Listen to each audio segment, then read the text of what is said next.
Morning. It's Sunday, May 3rd, 2020.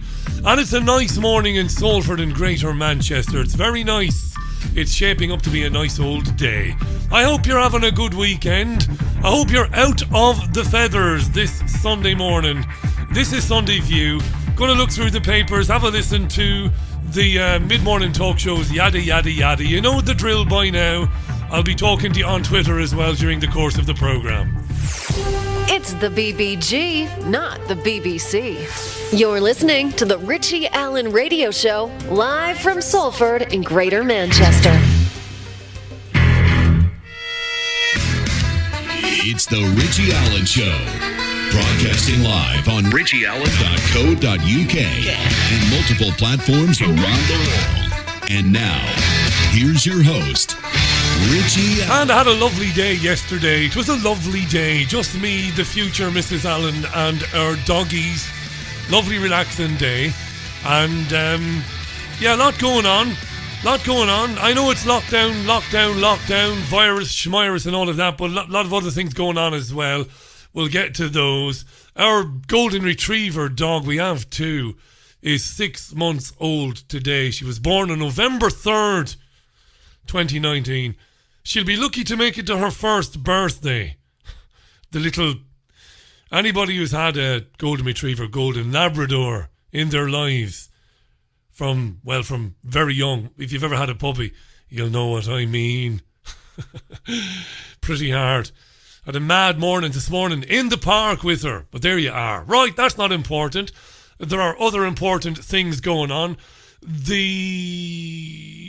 Let's have a look. Top trends trending in the United Kingdom today. If you're a Twitter user, you'll know on the right hand side of your screen you get your trends, and the top trend in the UK today, or one of the top trends anyway, is hashtag David Icke. Why is that? You might wonder, or you might not wonder, because you might be aware that we learned last night, or late last night anyway, through Twitter, that David Icke's YouTube channel was terminated, deleted, and as far as I can understand, Icke's team, his team of people, have been told that it won't be possible to start a new channel. The BBC reporting, the headline is, YouTube has deleted the conspiracy theorist David Icke's official channel from its platforms. I'll read you a couple of lines of the story.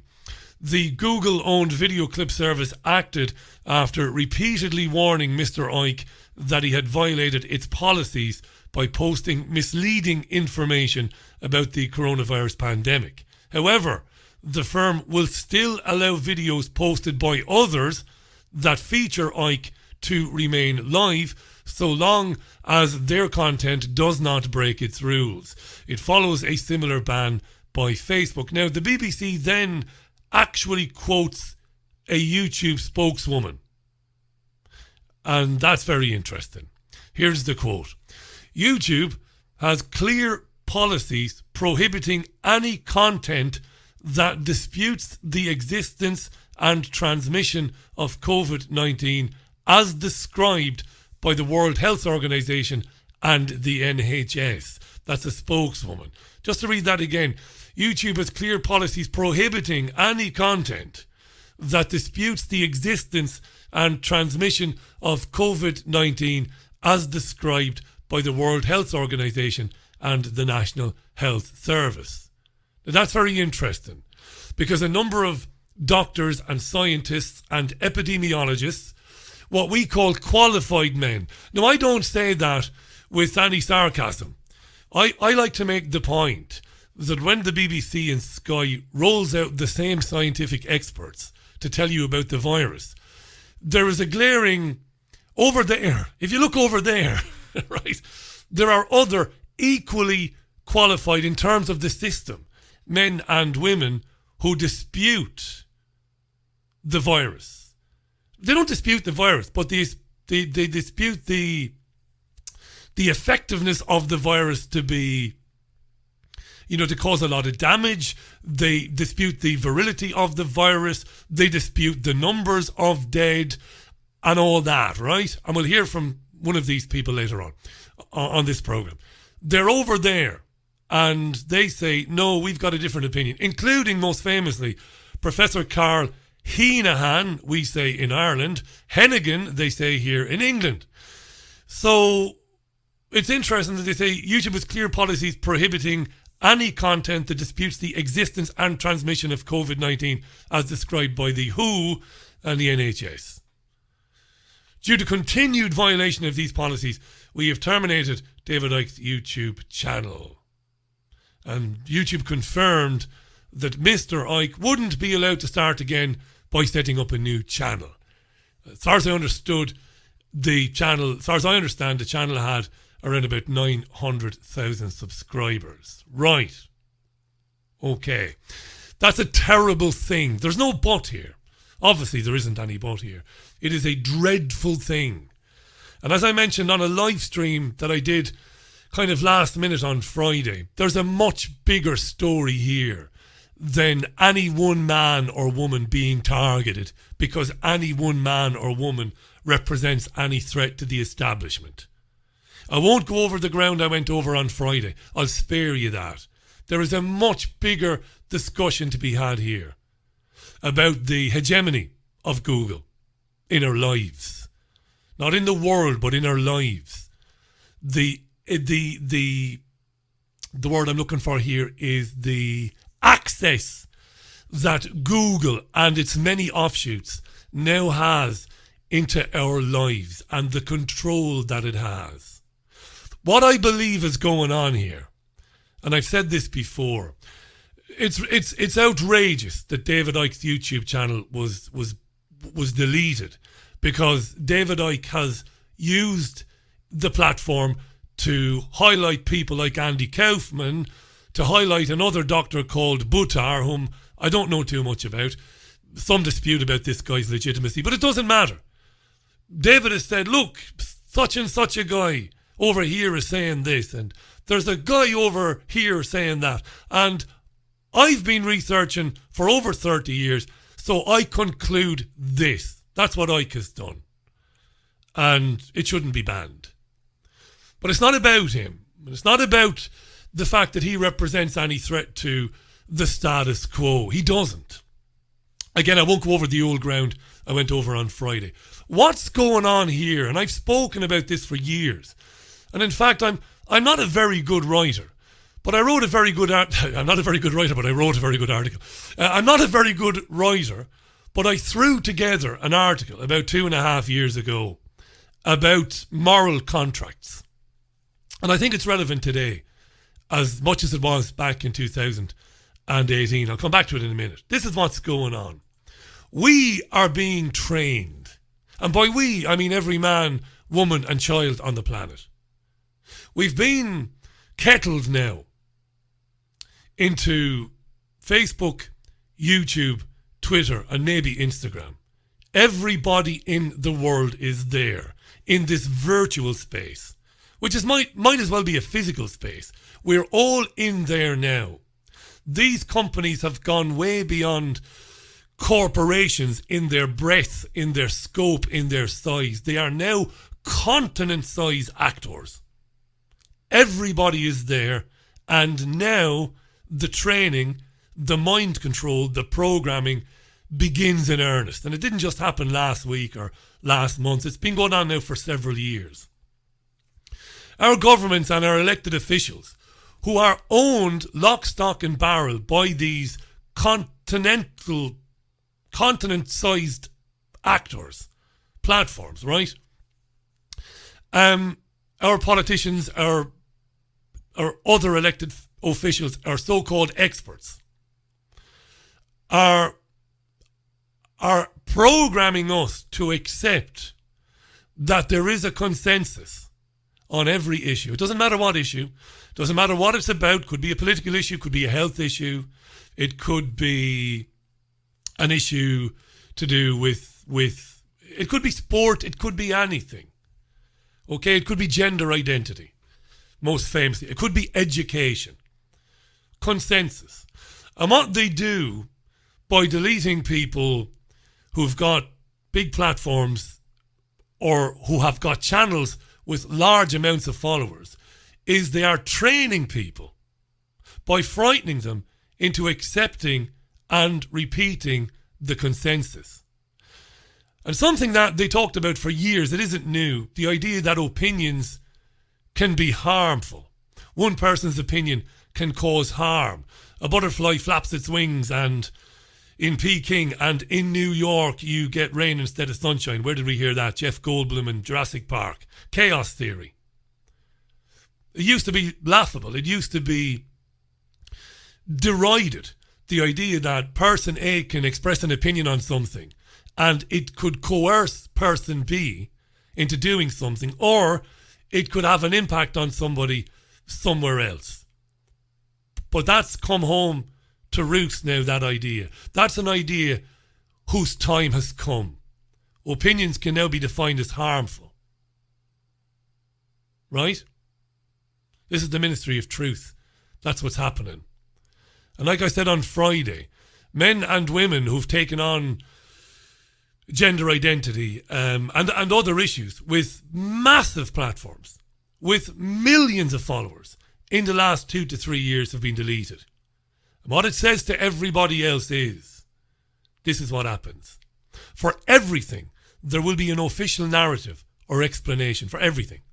We've seen this with the BBC, sending around emails to its own editorial staff, its own production staff, saying to them, you know, there's no need to get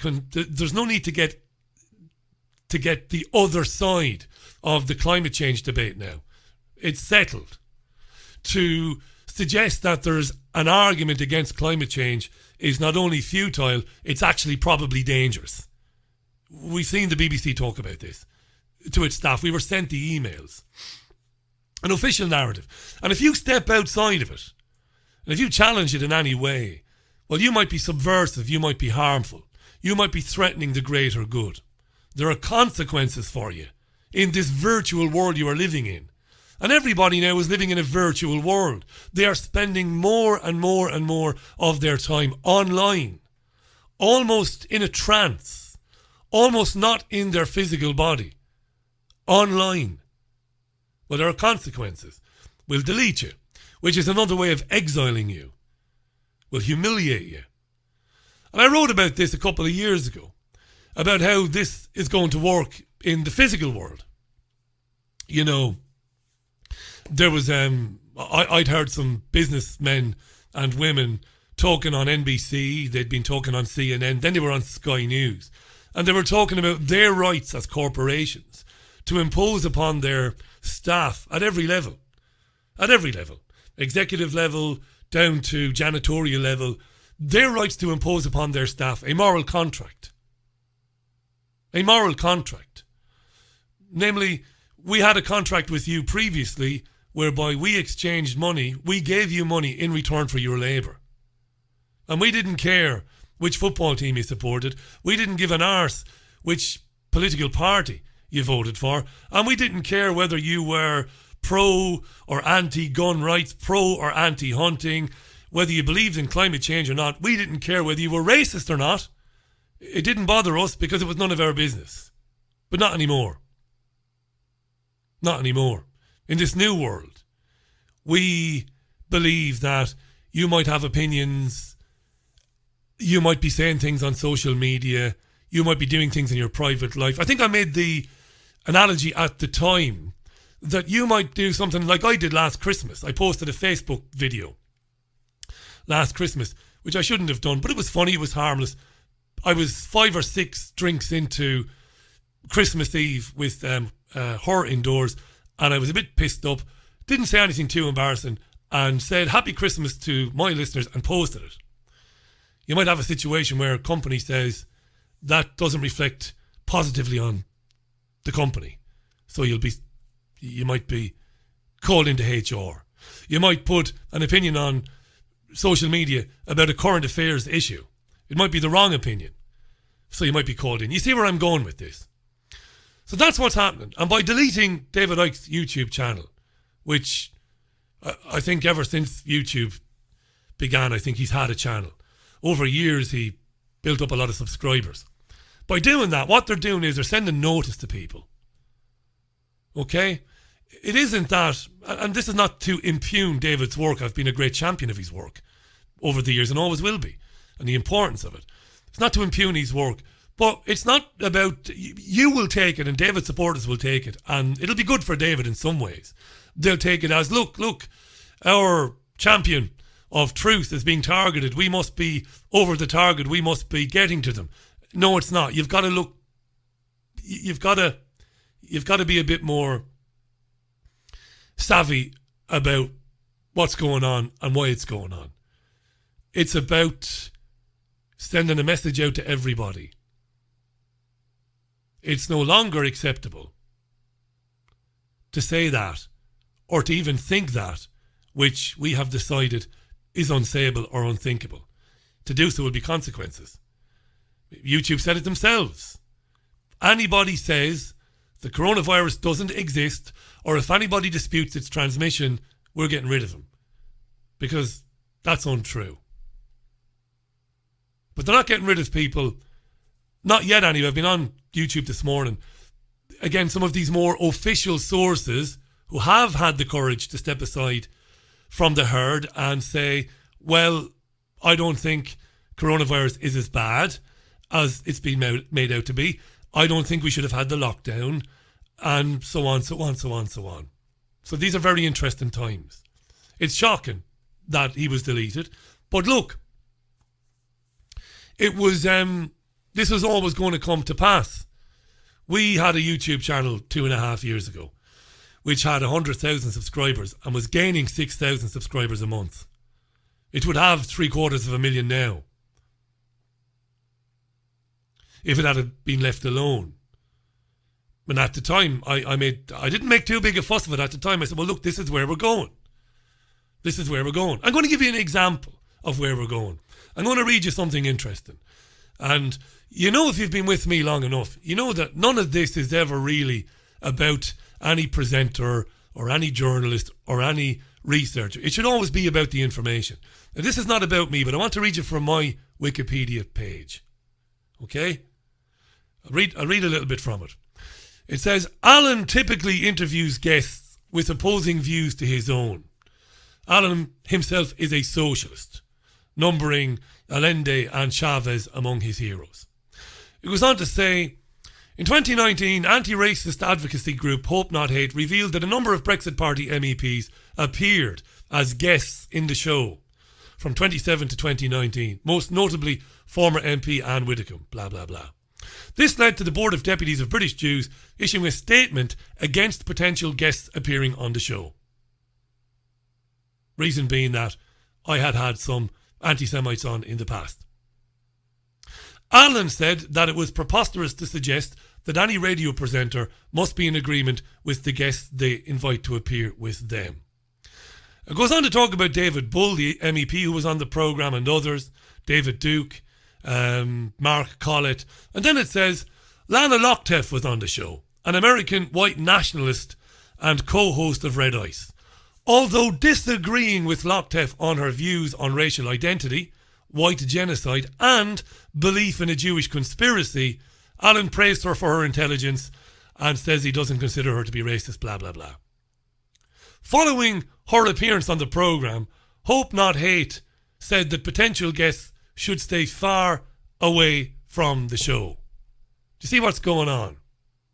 I vehemently disagreed with Lana Lochtef about the notion that there's a Jewish conspiracy, that Jewish men and women are sitting around, you know, that there's a Jewish gene that overcomes the Jew and makes the Jew want to run the world, right? Disagreed with her. Disagreed with the white genocide thing. Said that basically everybody on planet Earth is being targeted by this agenda, regardless of what you look like.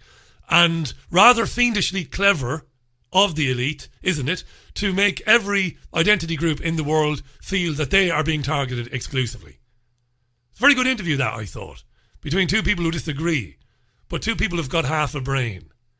But yet, the Board of Deputies of British Jews and Hope Not Hate, the Jewish Chronicle said, nobody should ever come anywhere near the Richie Allen radio show.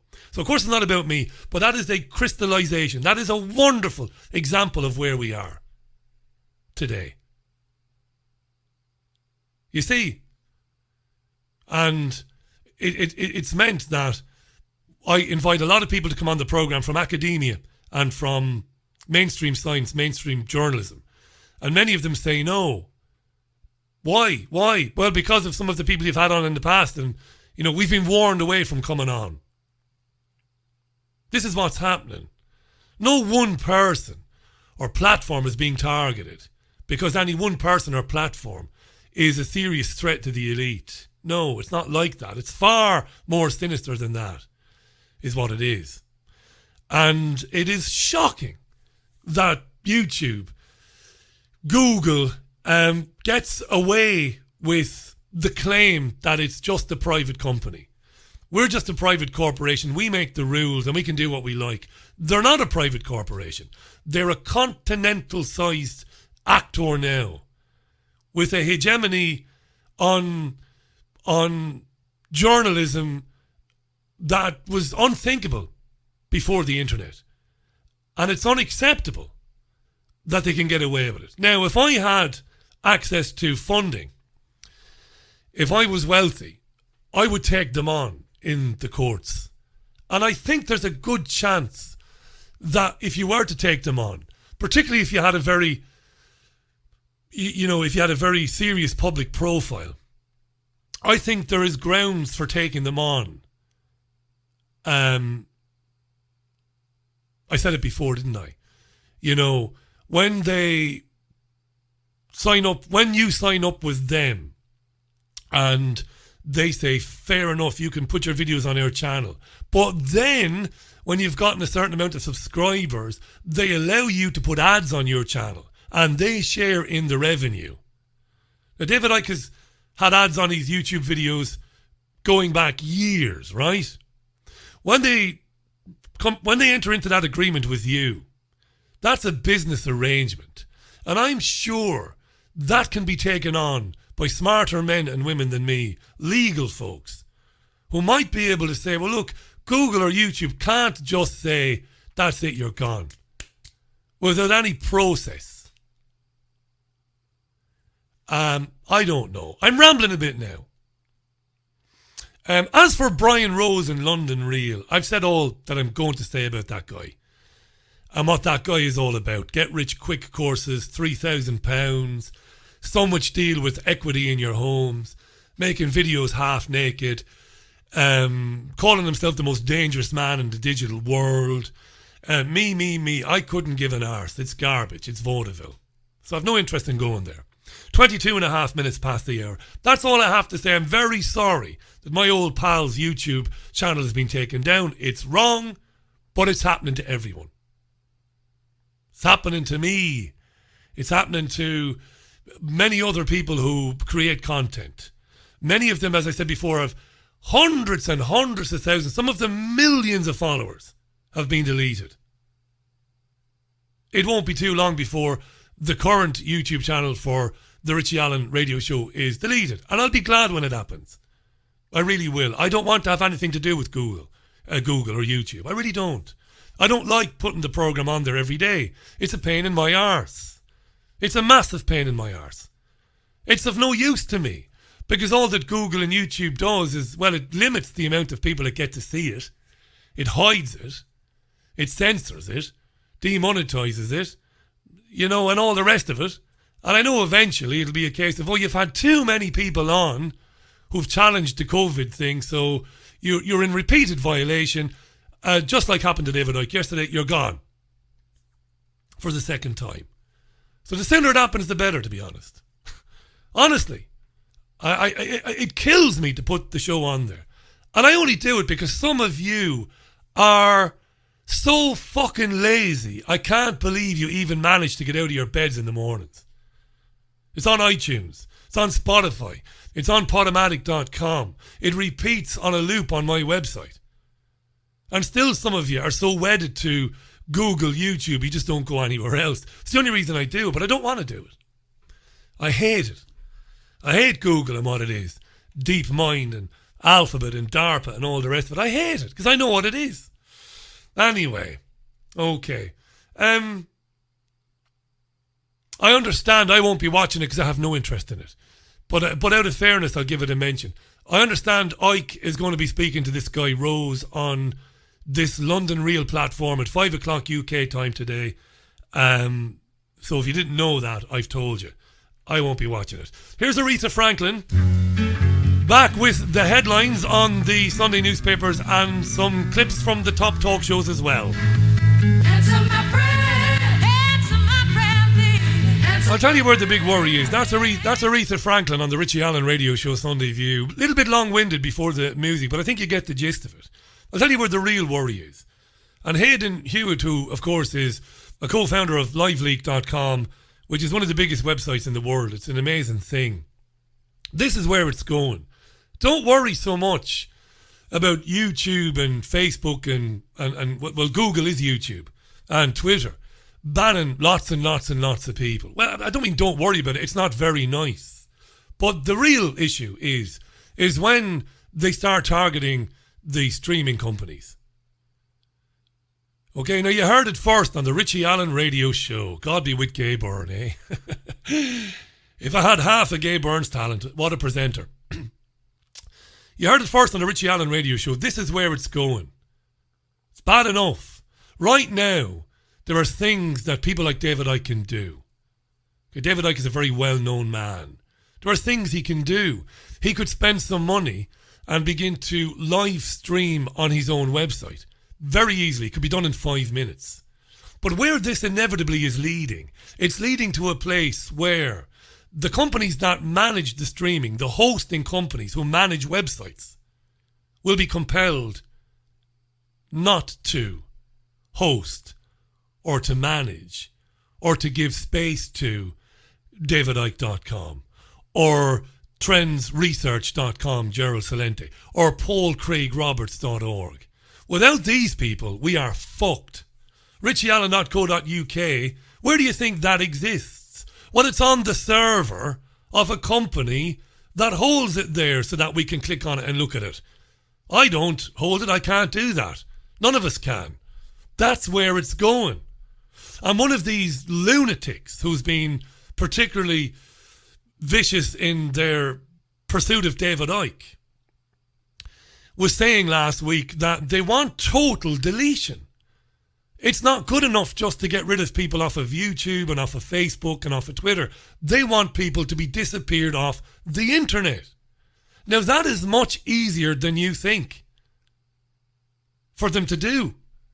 They only need to go to Shoutcast. In California, for example, let's take this radio program, which isn't any more or any less important than anybody else. It's just a radio program. They can go to Shoutcast. Stop hosting Richie Allen. Don't allow him stream every day at 5 o'clock. Fuck him, he's a racist. I go, shit, and I go to another company, and that company says, no, we won't host you. I'm gone then. Now you're thinking, don't give them any ideas, Richie. They've been having these ideas for years. This is where it goes. Tim Berners-Lee invented the internet. Did he fuck? Did he fuck? The internet is a prison. And you think of the internet as, oh, it's been amazing that we've been able to get the truth out and we've been able to see things. Yes, on one level. That was the fucking cheese. Wasn't it? That was the cheese. Although I don't think we used cheese to catch mice in my house in Ballybeg in Waterford City many years ago. I think we used, I don't know what we used. It wasn't cheese. That was the cheese to get us in. Oh, it's wonderful. Free speech. Everybody can do whatever anybody wants on the internet. Look at it. Isn't it beautiful? The fucking trap. Of course it was.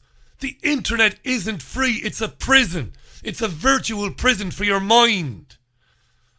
Of course it is. We must see that now, surely. I've been banging on about kettling for years, haven't I? Boring the bejesus out of you. Get everybody together, all in the one place. Facebook went from 1.6 billion users, I think, to nearly 3 billion in the last 2 years. Mother of Jesus, right? Won't just be Facebook, won't just be YouTube. The next step, the next level is get them off the internet. And that's the Ministry of Truth. That's the consensus I was talking about earlier on. Scare people. by getting rid of some people's platforms, right? Culture people, culture them into a mind space where they fear saying something that is a bit different from the consensus. Well, the consensus is that this guy hated our freedoms and he strapped a suicide bomb onto himself and he managed to wander down the high street singing merrily as he went, unmolested by the police, which apparently knew all about him, right? And then he blew himself up and killed 20 people. They hate our fucking freedoms. That's the consensus. And pretty soon people will be scared to say on social media or on a YouTube video, well, it smells a bit to me, that. They'll be scared to do that. We are being trained. It's not that anybody is any big threat to the system. David has been saying what David has been saying for years. And it's very, very good. Most of it. It's very interesting. But that's just one tiny aspect of it. Where it goes next is, we're gone. Off the internet. And I know it's going to happen. I said to you last year, and it's never about me, but I can only talk about my programme. I said by 2021, 2022, there will not be any Richie Allen radio show. There won't be. I know this. It's not, me being melancholic. It's not me being looking for sympathy. It's certainly not me doing the narcissism thing because I don't have a narcissistic bone in my body. I just know it'll be gone. And that's it. I'm laughing now because I know this to be true. And I won't be able to get anybody to host it.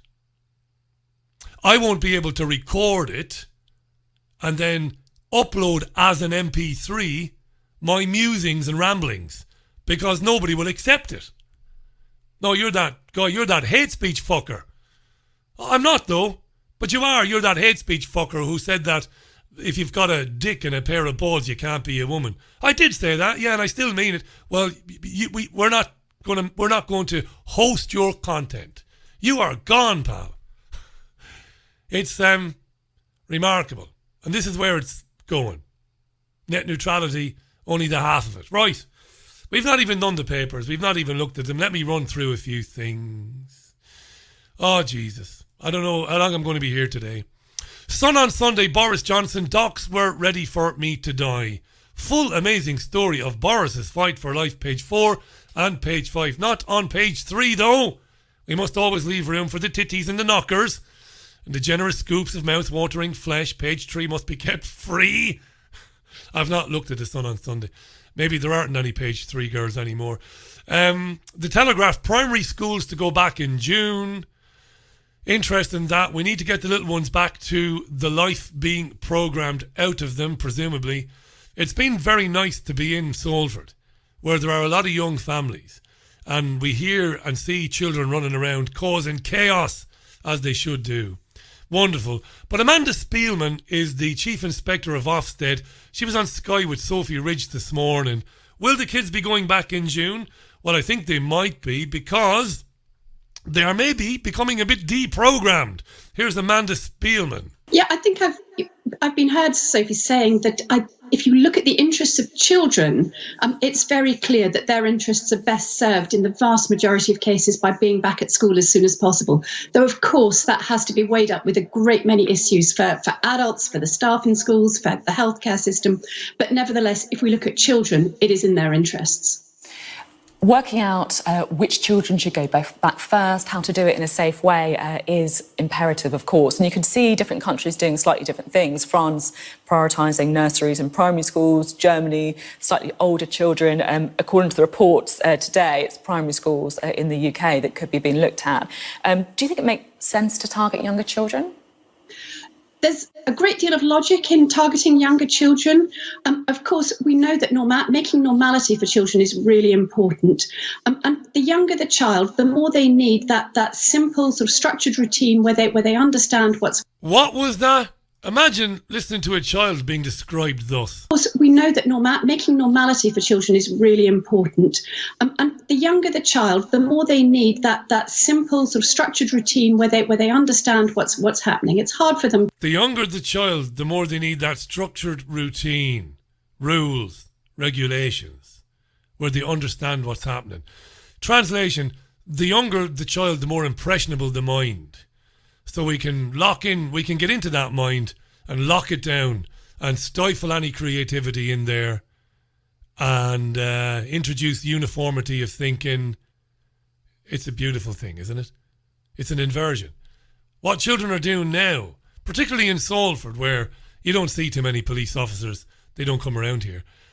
Kids are running around being kids, having the time of their lives. Amazingly. To go to school one day and then not for another 2 weeks. So I entirely recognise and see the logic of this. And I also think there's a logic from the point of view of parents. The youngest children are the ones who need the greatest sort of care and oversight. It's hardest for parents to work and do all the other things they need to do. Again, an inversion. The younger the kid, the more they need care and oversight.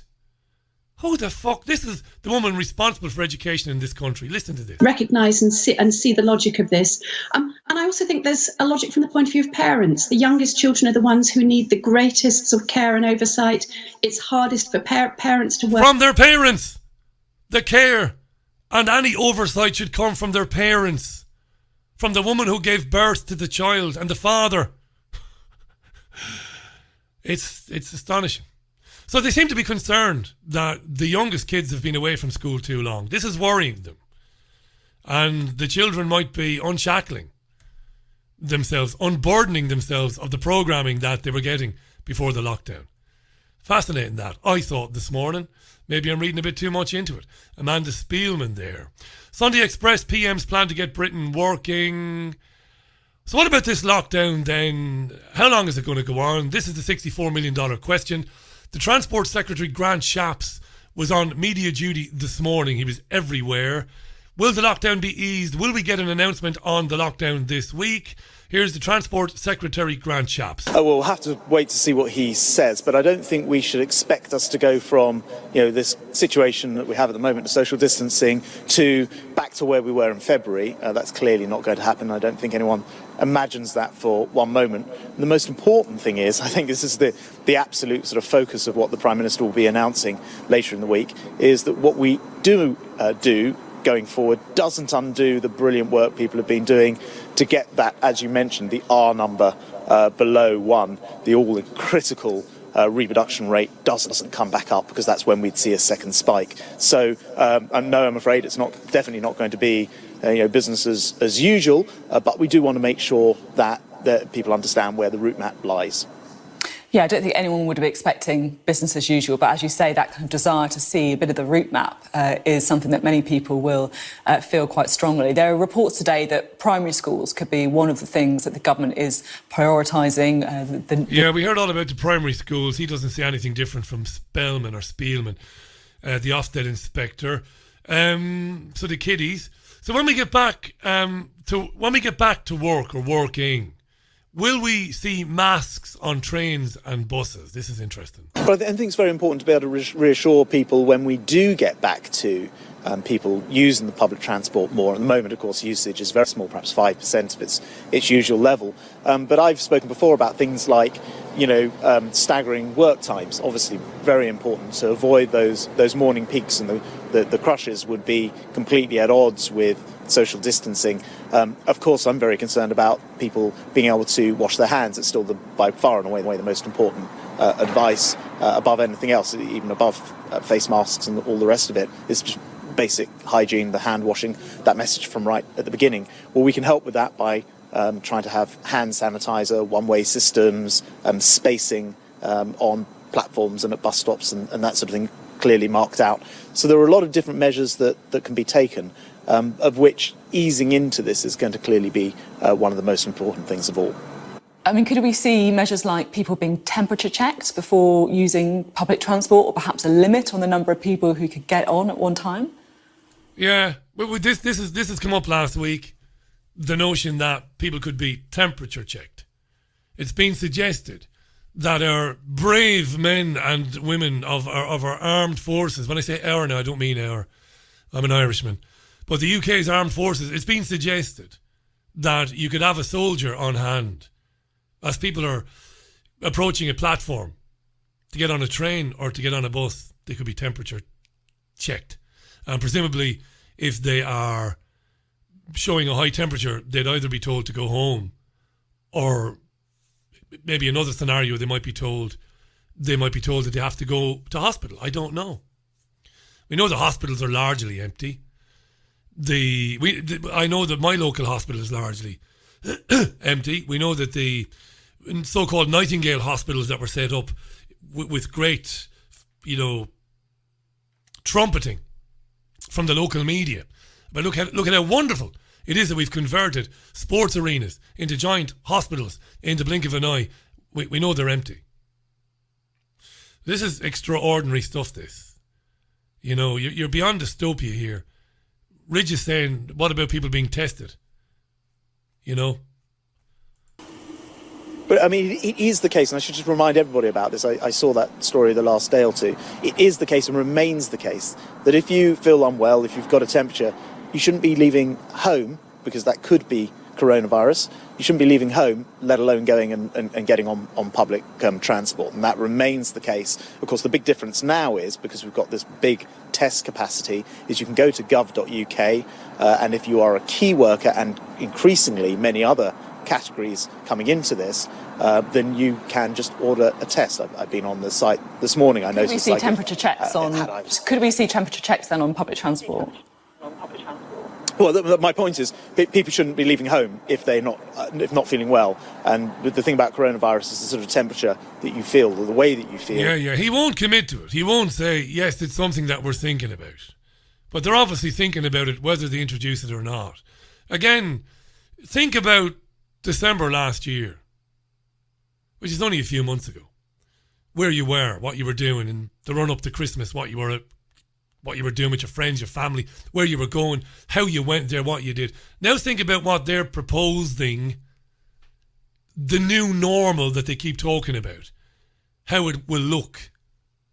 And it should leave you absolutely horrified.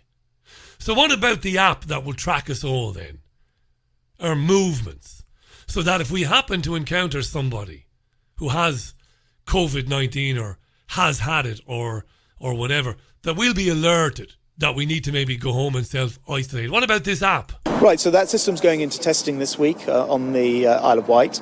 And then later in the month, that app will be rolled out and deployed, assuming the tests are successful, of course, to the population at large. And the idea is that we will encourage as many people to take this up as possible. This is going to be a huge national effort. We need for this to work 50, 60% of people to be using this app. Not everybody has a smartphone, I appreciate, and for various reasons not everybody will download it, but it will be the best possible way to help the NHS. In fact, it will be an NHS app. It will be completely confidential. The information doesn't stay on there. You don't know who the individuals are, but what it would do is alert people if they've been near somebody who later is diagnosed as having coronavirus. This is a fantastic automated part of the tracking part of the puzzle. And now we have the testing capacity of over 100,000 tests. As you mentioned, that will continue to rise. This is a fantastic way to ensure that we are able to really keep a lid on this going forward, and we don't get that second wave. So I think it's one of the most exciting developments. And I think, on a Thursday night when people are going out... Wait till you hear this. This is, listen to what he says now. On a Thursday night, he says... Get that second wave. So I think it's one of the most exciting developments. And I think, on a Thursday night when people are going out and clapping in future, the ability to do something else of use, which will be to download that app in future, will be a great way to support the NHS. Wow. So as well as going out on a Thursday and making a complete fucking idiot of yourself by clapping to nobody and banging your pots and your pans, you can now virtue signal to the herd by downloading the app, because by downloading the app to your phone, you are protecting the NHS. And you can also then put your hand up and say, yes, I'm protecting the NHS, I've gotten the app. And now my every movement can be traced by a company. And I don't care, nor do I want to know what might be done with that data. But, you know, it's great because I can show that I'm doing my bit for the NHS. I know. It's hard to do this, believe me. It's getting insane, this. It's beyond insane, I think. Sunday Times set free healthy over 70 state doctors. The Mail on Sunday runs with a big picture of Boris Johnson's partner Carrie Simons and the baby they've allegedly named Wilfred. Yeah. Story inside the Sunday Times says coronavirus lockdown, scientists challenge number 10 with rival advice on COVID-19. Don't get excited. This is Sir David King. He's a government critic and he's a former chief scientific advisor. He used to advise David Cameron. And he's going to chair a meeting tomorrow of a scientific group which wants to act as an independent alternative to SAGE. Now, SAGE is the Scientific Advisory Group for Emergencies, currently advising Boris Johnson. A lot of controversy about SAGE because it's not been very transparent about who the scientists are advising the government and what advice exactly have they been giving the government. So this guy, Sir David King, says, we've got an independent group, but don't get excited. It's unlikely to challenge the lockdown. This group, actually, including Sir David King, has been more critical. He wanted more lockdown from the very beginning. So he's not going to criticise the lockdown. He's for more of it. I mean, the ironies here. Not the ironies, but I mean, the inversion here. Everything is wrong. I don't know where to start sometimes. You've got a new independent group of scientists to critique the current group of scientists. And you think, whoopee, they're going to challenge the necessity of the lockdown. But no, they're not. No, they're not. Jesus. Mail on Sunday story. The Mail claims, the Sunday Mail, the Mail on Sunday, that it has seen, the Mail has seen evidence of how the lockdown is going to be relaxed. They've got insiders in the government. And the Mail says that we will be allowed to exercise several times each day and drive to the countryside for walks and picnics in the first stage of relaxing the lockdown. We will be allowed to exercise multiple times with household members. But fines for breaching lockdown rules will rise from £60 to £30,000, according to the Mail. These plans will be introduced late in May if coronavirus infection rates continue to drop. You'll still have to stay 2 metres away from people. You can go to a park on your own if you want and sunbathe if you want without having a policeman stand over you, block your sun and tell you to go home. But you'll still be barred from playgrounds. You'll still be barred from beaches. Jesus Christ. And pubs and restaurants are unlikely to be opening up anytime soon, according to the Mail on Sunday. Lots of stories this morning in the newspapers as well about people's reluctance to go back to work or even to go outside because they're scared. They don't believe that they will be armed, properly armed in going outside. We're not properly protected. We don't have medicine. We don't have a vaccine. So it's unlikely that large groups of people are going to go back outside. Number of newspapers carrying these stories that we've become institutionalised. Have a listen to the opening statement of Andrew Marr, BBC presenter, this morning.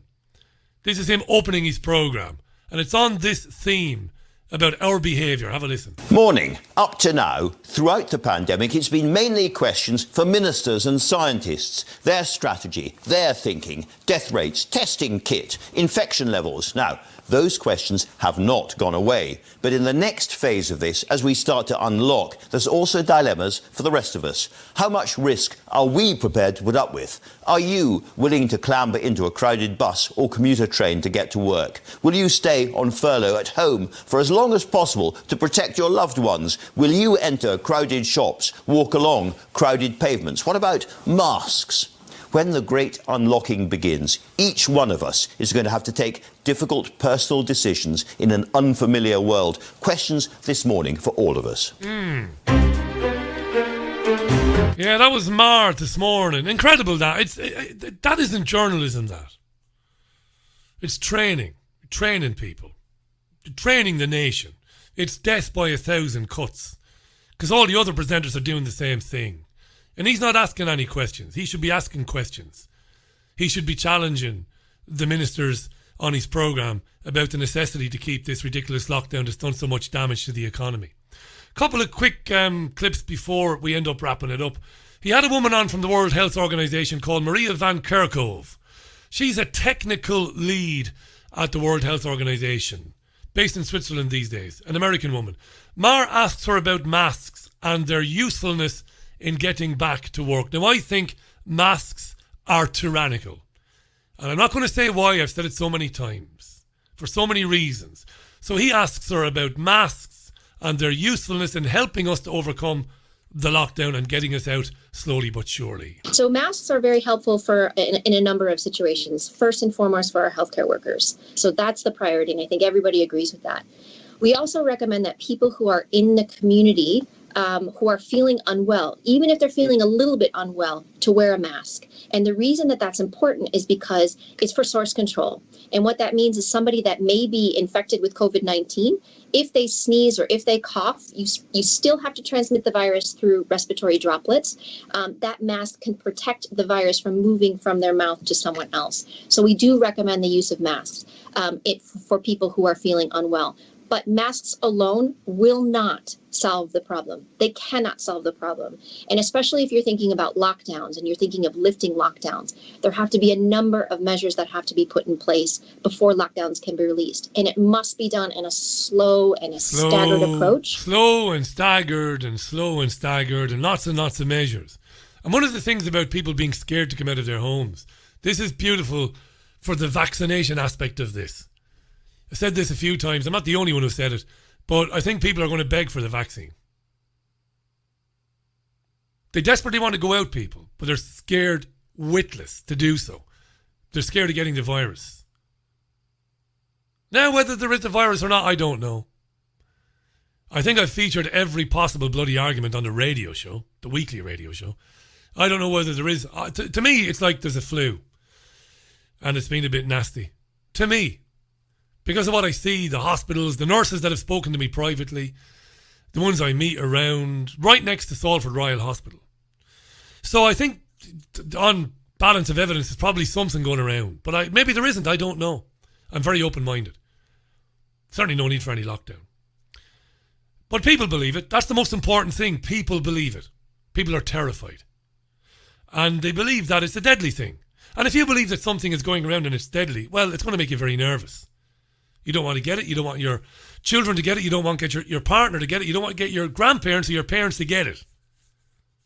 But if somebody says to you, we've got a vaccine now, give me the vaccine. Give it to me.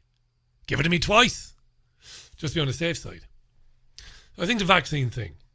So what about kids not getting it? You see, what Andrew Marr should be saying to this World Health Organization woman is, if he was a good presenter, he should be saying, listen, you're talking through your arse one week, next week you're talking through your mouth.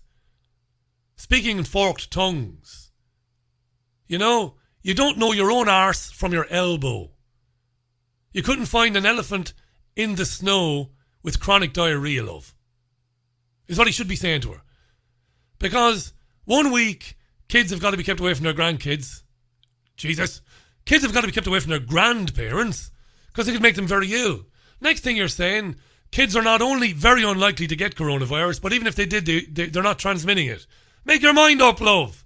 But he doesn't say that. But he does bring it up, to his credit. Now, it seems that there's some evidence that the transmission of COVID-19 from children to adults is pretty rare. Does that mean that, for instance, unlocking schools relatively early in the process might be safer? It appears that children seem to be less infected and less developing disease. From all of the countries where we've seen this virus globally, children primarily develop mild disease, and that's really important. We have seen in some very controlled studies where you look at a household, for example, and you follow adults and children over time, that adults can infect children, and that's mostly what's happening is adults infecting children, but it can happen the other way around as well. So children remain susceptible, which means they can be infected, and it's possible for them to transmit, but it does seem rare. What we really need to understand is why. Why is this happening? Why do children seem to be relatively spared? You haven't a clue, do you, love? Mara should have said. Look, enough of the sexist language. He should have said, but you haven't a fucking clue, have you? I bet you I could beat you in Operation. Do you remember Operation? You turn over the card, take out the funny bone. Do you remember that? And you had to do it without touching the sides. They haven't a clue, these people, these useful idiots that they roll out. Haven't a clue. Last week, keep old people locked up in care homes, lest they be murdered by their godchildren and their grandchildren. Now, well, kids are not getting it, they're not giving it to anybody. Oh, Christ. Where's the blue fairy, eh? What about immunity then? Some of you are saying yes. People who had it are showing antibodies and are showing immunity. Others are saying no, it's more than likely you can be reinfected. What's the truth, love? What does she say? What we're learning right now is when somebody is infected with COVID-19. Now remember, they've been saying for the last 2 weeks that they're pretty sure that this virus is different than anything else they've ever seen, and that you don't build up an immunity to it once you have had it. Conventional medical thinking since Jesus was in short trousers. You get a virus, you're sick, you feel shitty, your body builds up antibodies against it. Your body builds up a memory of it. And even if it comes back to you, and even if it's slightly changed, your body is ready. Conventional wisdom, centuries, maybe not centuries. Right? Right. This virus, they said, well, we believe that it keeps coming back. But now, Andrew Marr says, well, we're hearing about a possible immunity. That people are building up immunity. What did she say? They develop antibodies. Yes. And they develop part of an immune response 1 to 2 to 3 weeks after infection. What we're trying to understand is in that antibody response, does that mean that they have immunity? Does it mean they have a strong protection against reinfection? But why wouldn't you assume the answer to that question is yes, you daft bint? Why wouldn't you assume the answer to that is yes? There isn't anything special about this virus that differentiates it from any other fucking virus. That is, over the years, that has run riot through communities. Might be hostile, it might be nasty, but you get over it and your body builds up antibodies against it. Why would you be harping on and on and on about we have to understand if we develop an immunity to it? You just take that as a given, right? And if so, how long that protection lasts? We don't know the answer to that yet. Right. And are we any closer, do you think, in finding a drug that could treat coronavirus patients? Oh, Mara's fucking useless. Every day we are getting closer and closer to finding therapeutics and a vaccine for COVID-19. The world has come together in solidarity to really look at this. There are hundreds of clinical trials that are currently underway for therapeutics, and we welcome all of these studies. We need to be careful when we look at individual results because we need to make sure that the studies that come out have a large enough sample size, that they're done in a very robust manner, so that we can see which drugs work and which drugs are safe. And as soon as we have the answers to these, everybody will be aware of this. What's most important is not only having these therapeutics and the vaccines, it's ensuring that we have access, that the world has access to these therapeutics. They can't be developed in some countries and not be accessible to all. Yes. I don't know anything about Kirkov. I don't know who she worked for before working for the World Health Organization, so I can't speculate.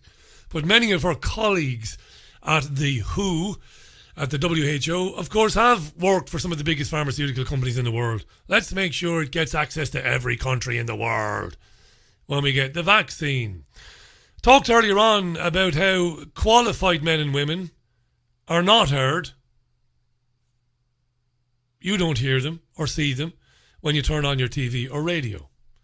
There's an interesting YouTube channel called Unheard. That's UNHERD. Unheard. And it's done some interesting interviews recently. Its chief executive is a guy called Freddie Sayers, and Freddie interviewed a professor called Michael Levitt. Now, Michael Levitt is not an epidemiologist, but as far as the system goes, he's a very, very qualified man. He's a professor of structural biology at the Stanford School of Medicine, and he won the 2013 Nobel Prize for Chemistry for developing multi-scale models for complex chemical systems. Now, I don't know what any of that means. But according to the establishment, Professor Michael Levitt is a very, very big cheese. He's a huge cheese! Right. But he's not on Sky, BBC, Channel 4, ITV, ITN. He's not on CNN, C-SPAN, Fox News, RT, or anywhere else. He should be, though, because he thinks the lockdown has been a huge mistake. Here's Professor Michael Levitt speaking with Unheard YouTube channel, and the interviewer is Freddie Sayers. Michael Levitt. I think it is a huge mistake. I think we need smart lockdown. If we were to do this again, we would probably insist on face masks, hand sanitizers, and some kind of payment that did not involve touching right from the very beginning. This would slow down new outbreaks. I think for example, they've found, as I understand, that children, even if they're infected, never infect adults. So why do we not have children at school? Why do we not have people working? England, France, Italy, Sweden, Belgium, Holland are all reaching levels of saturation that are going to be very, very close to herd immunity. So basically, and I think that's a good thing. I think the policy of herd immunity is the right policy. I think Britain was on exactly the right track before they were fed wrong numbers, and they made it wrong numbers. Herd immunity is the right thing. We understood herd immunity when we were younger. The fabled measles parties. We understood it without really understanding it. Grandmothers understood it. Grandmothers are such wise people, aren't they? A friend of mine was telling me the other day, his grandmother, who's in her early 80s, is aghast at the lockdown over a virus. Was telling them about the measles and all of this sort of thing. So yeah, herd immunity means, because most people will get a virus and not even show symptoms and then build up antibodies against it. There was never any need for any lockdown. And then he said the government is getting wrong advice and wrong numbers. They never make the leap, though, guys like Professor Michael Levitt, to the conclusion that maybe those wrong numbers were not an accident, And they made a huge mistake. Huge mistake. The standout winners, as Germany and Sweden, they didn't practice too much lockdown. They got enough people sick to get some herd immunity. The standout losers are countries like Austria, Australia, Israel, that actually had very, very strict lockdown, but didn't have many cases. So they have damaged their economies, caused massive social damaged the educational year of their children, but not obtained any herd immunity. There's a rotten virus going around the country. Right, well, the way to get rid of it is just accept that people are going to get it. Right? You accept they're going to get it. And the vast majority of them will have mild symptoms. So just accept they're going to get it. But we know there are people in the country whom, for them, it could be pretty bad, For them, because their health isn't very good anyway. What for most people will be a little mild sore throat, bit of a headache, bit of a runny nose. For some people, it's going to be shit. Look after them. Make sure they're looked after. Don't mean lock them up and throw the key away until the pandemic is over. No, just make sure they're looked after. Give them loads of vitamin C, naturally. Okay? Loads of fresh orange juice. Loads of lemon juice. And give them vitamin D. And let this thing work its way through the population. That's what should have happened. It's what would have happened historically. Now, before we go, there is one other little tidbit from Professor Michael Levitt, and this one might be a bit controversial. I'm sure my more senior listeners might be a bit pissed off when they hear this. He doubles down on why he thinks the lockdown was unnecessary, but it's a little bit controversial what he says. Have a listen. I think that everybody panicked. They were fed incorrect numbers by epidemiologists. And, this, I think, led to a situation. There's no doubt in my mind that when we come to look back on this, the damage done by lockdown will exceed any saving of lives by a huge factor. One very easy way to see this is that, and again, I'm getting into sensitive territory here, but this is the sensitive territory. It's about the older generations. And I think if you don't listen carefully to what he says, you'll pick it up wrong and you'll want to kill him. But listen. But economists have a very simple way of looking at death. They don't count people. They come to the conclusion that if you're 20 and you die, that's a greater loss than if you're 85 and you die. And it's a hard issue, but in some ways, are we valuing the potential of future life of the 20-year-old?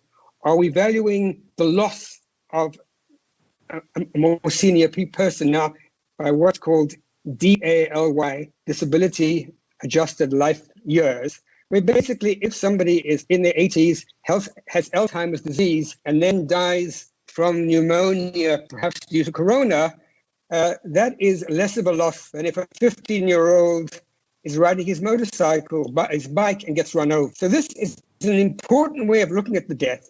It's also, right now we know that... You might argue it's a very cynical way of looking at the deaths. And it'll be he's not said this to the BBC or Sky News.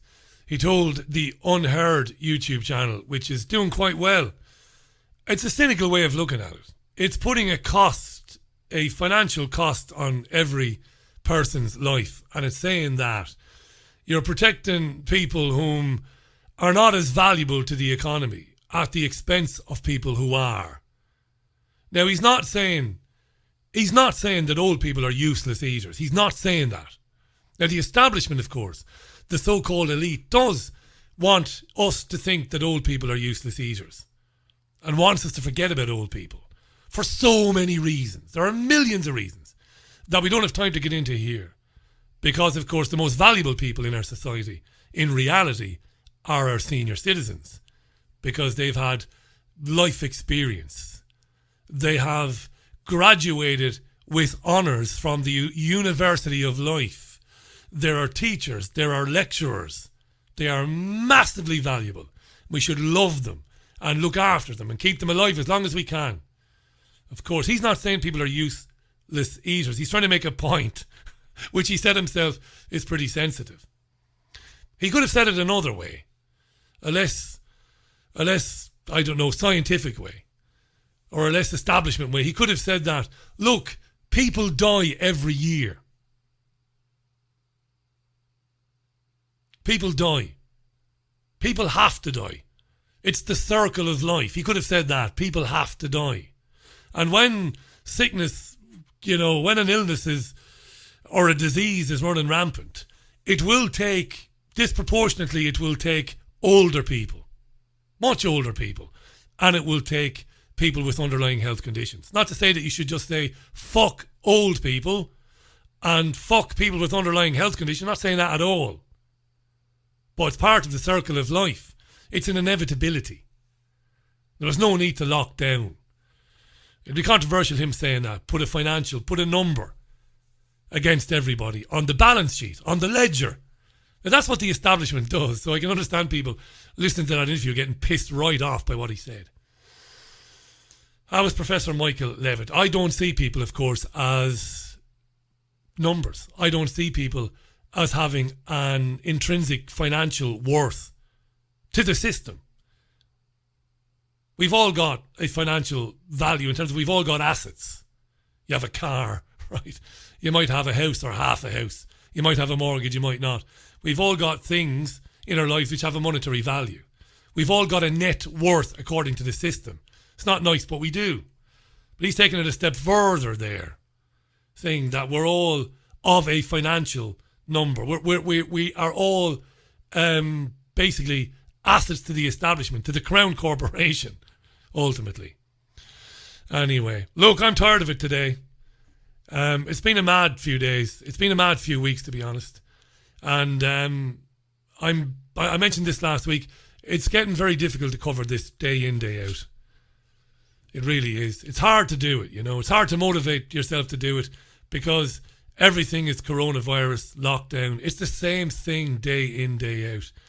And it's becoming more and more difficult to come at it from different angles. And, you know, make it interesting for you to listen to and make it interesting for me. It's got to be interesting for me first and foremost. So I'm just going to sign off today. I do believe Mark Boyarski is on the programme with me tomorrow, Monday. All going well, I think he is. So I look forward to that. So I'm just going to say, on the deletion of the YouTube channel of David Icke and his team at davidicke.com, it's a dreadful, dreadful thing, but it was inevitable. And it's happening to everybody. I have no solution to it. None. I don't. You talk about alternative platforms. I'm in touch with the people behind BitChute. They got in touch with me a couple of years ago when my first channel was deleted. And they very kindly saved the interviews, which was lovely. It's a lovely thing of them to do. I'd already backed everything up anyway. Everything I've ever done is backed up. And BitChute is there and others are there. But ultimately it won't matter. Because the hosting companies which enable platforms like BitChute and LiveLeak and others to basically exist online, they're going to be targeted in the coming months and in the coming couple of years, I reckon. Ultimately, where the establishment wants to go, I'm losing my voice now. Ultimately, where the establishment wants to go is it wants to